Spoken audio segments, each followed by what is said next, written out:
My name is Caitlin, and I'm here to open your eyes to a new way of defining handedness. A way that once it's fully understood will hopefully forever change the way you view handedness, as it has done with me. People have always defined themselves and others as either being left-handed or right-handed. And when asked how that is more specifically defined, most would simply answer whether one writes with their left hand or writes with the right hand. It's the hand that we feel more comfortable with when having to complete any daily normal activity. But is that really the most accurate way to define handedness? What about those people who write with one hand but are dominant in sports with the other? Historically, research has focused on the effects of direction of hand preference on behavior and normal daily activities. However, more recent research suggests that the important dimension in which individuals differ is in degree of hand preference. This then places the emphasis on whether someone is consistent versus inconsistently handed, and no longer compares handedness as being left or right. According to Chrisman, consistent handedness is defined as using the dominant hand for virtually all common manual activities, whereas inconsistent handedness is defined as using the non-dominant hand for at least one common manual activity.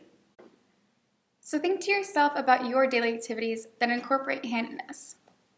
What hand do you use to brush your teeth? Is it the same hand you use when you're taking notes? What about sports? Brushing your hair? So now we get to this point where we say, so what? Why does defining handedness even matter? Well, funny you should ask. If we were to maintain this idea of degree of handedness, research would then be able to progress towards better explaining how the brain is organized and how that then affects certain behaviors. So in simpler terms, handedness can indicate certain tendencies people might have, or even certain behavioral patterns. For instance, is it easy for you to remember small details of the time in which your first relationship ended? Yeesh.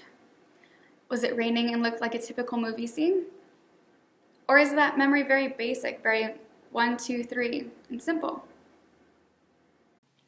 In actuality, Chrisman has found that when it comes to memories like your first breakup, people associated with inconsistent handedness outperform those who lean more towards consistent handedness.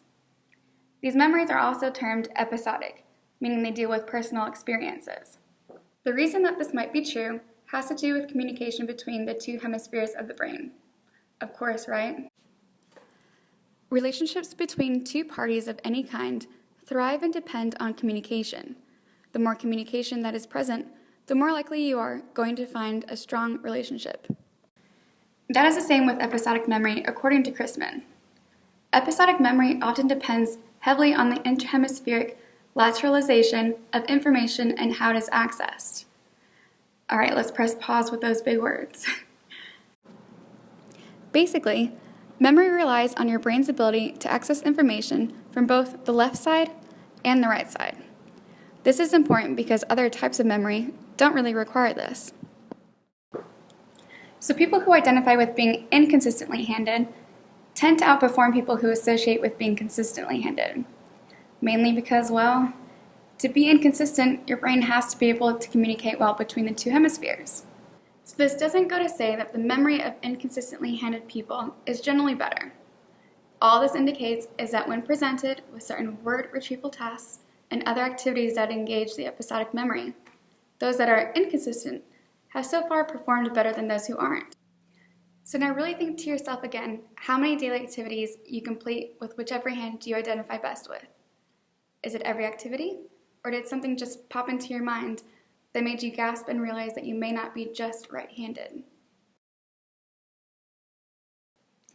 Okay, I know it most likely wasn't that dramatic, but I at least hope that those of you that are now thinking to yourself that maybe you are inconsistently handed, that you know that you're not alone, and your body is not in a general state of confusion, nor is it indecisive and can't choose one hand. And for those of you that are thinking you are definitely consistently handed because you're just not that person that can use both hands for any activity at all, know that you are also not alone.